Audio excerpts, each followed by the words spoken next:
Are you tired of constantly seeking approval and putting other people's needs before your own? Discover how to break free from people-pleasing and finally embrace your true worth.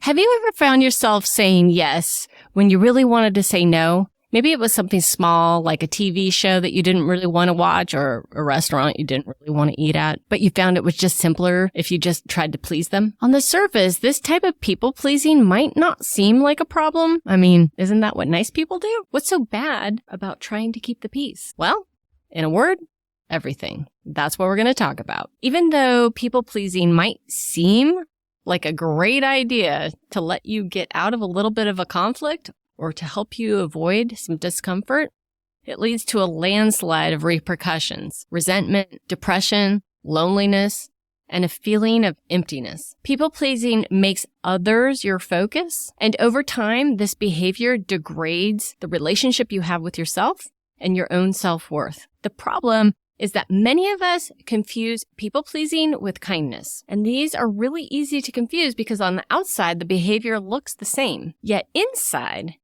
they vastly differ, and the main difference is motive. Kindness comes from a place of love, acceptance, and trust. And people-pleasing, that comes from the dark side of fear, control, and manipulation. So confusing kindness for manipulation is kind of like confusing your true self with your ideal image.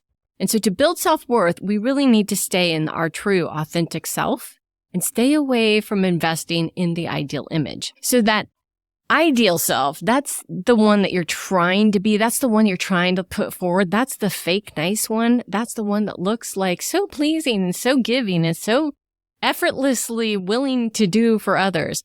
That's not the real you, not if you don't want to do something. So you want to be looking at the true self. Now, the true self is like that you that makes you, that you inside, the real, vulnerable, true you underneath everything. It's the one that isn't trying to please people. Although you might want to do nice things for people, but the true self is grounded in truth, and the ideal is just completely not grounded and lives in fantasy. Self-worth is built by collecting more self. What I mean by that is that you build the worth of self. You build more and more, you collect more and more self, which means your worth goes up by investing more in your true self rather than trying to chase an ideal. Your true self is the essence of who you are. It's the essential nature that you are. It's that piece of you that can't be taken away. It doesn't care about pleasing people. When you're people-pleasing, you're actually devaluing yourself because you're increasing your supply, and too much of you makes the demand go down. It also makes your value go down. If you're struggling with people-pleasing and you're feeling undervalued, this is what you do. 1, you get real about the ugly truth. People-pleasing isn't kindness. It's manipulation. I know. It's an ugly word. I give you an ugly word because the ugly word works. And as soon as you see that this is what you're doing, it's a lot easier to stop. People-pleasing is really about trying to manipulate how you're seen.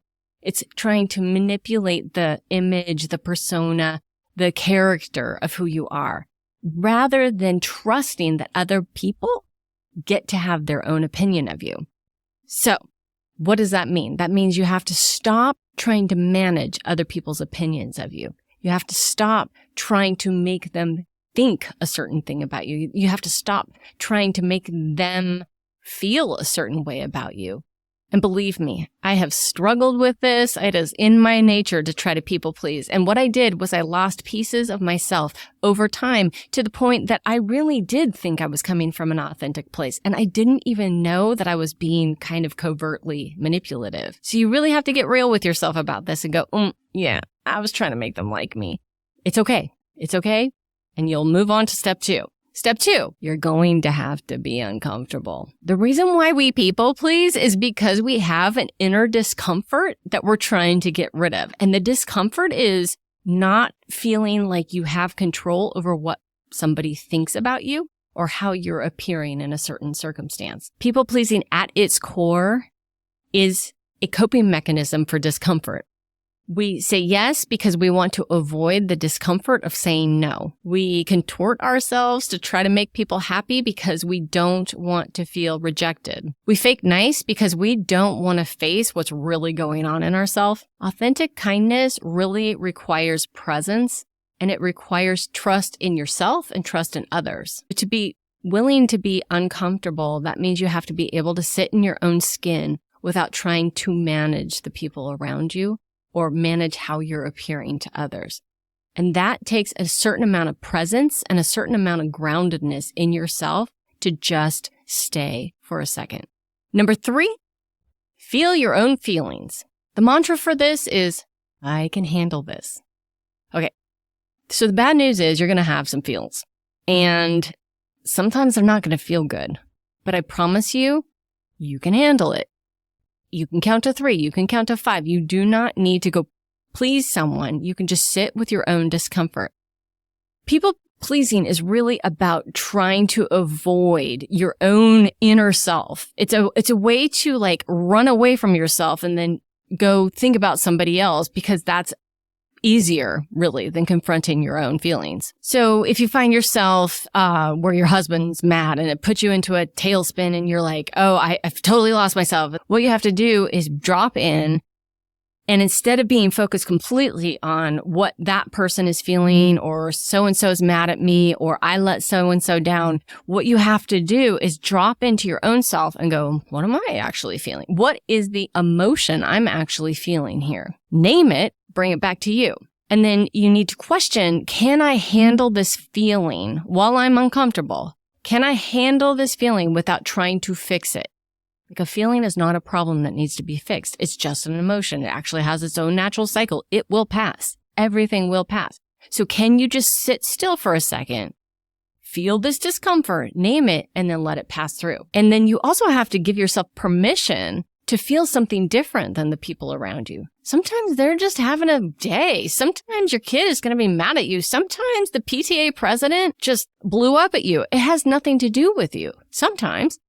So can you allow them their own space to have their own experience and really just put a little nice bubble around yourself to protect yourself and think, I don't have to go outside of my own life here to go manage them. And really the whole entire reason you're people pleasing in the first place is because you're trying to be nice. And the kindest thing you can do is really allow someone their own experience.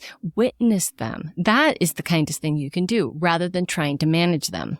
And number 4 is be willing to show up as your true self. To build self-worth, you have to take action that reinforces that who you are, your true self, is worth your time, energy, and attention. So every time you're people-pleasing, you're actually in the worthless cycle because you are devaluing yourself by valuing someone else more than your true self. So to build self-worth, you're not only having to value your true self over your ideal self, you're also needing to value your true self as much as other people's true self. It's 2 different parts. One is you can't go out people-pleasing if you want to build self-worth. You have to invest in self. And from that place of generosity and from that whole self, you can actually be incredibly kind, incredibly vulnerable, incredibly helpful for people. But when you're coming from the place of an ideal image or fantasy self, or you're not even grounded in who you are and you're just out there trying to manage the universe, that's where that manipulation trap comes in. And that is why you get so exhausted because you're not even in your body. You're not even in your life at that point. So one more time, if you're struggling with people pleasing and you're feeling undervalued and you're exhausted, and you need to know what to do, here are the 4 steps. 1, get real about the ugly truth. People-pleasing isn't kindness. It is manipulation. Just work on it. 2, be willing to be uncomfortable. This requires courage. It is scary to be uncomfortable because you don't know how long it lasts. I promise you, you can work on this. Number 3, feel your own feelings. The mantra for this is, I can handle this. I can handle this. A little bit of time. I can handle it. Number 4, be willing to show up as your true self, invest in your true self, gain more value, and from that whole sense of self, you can be absolutely generous, kind, and giving. Are you a recovering people pleaser? Kinda, sorta, or wanting to? Let me know in the comments below. Let's chat.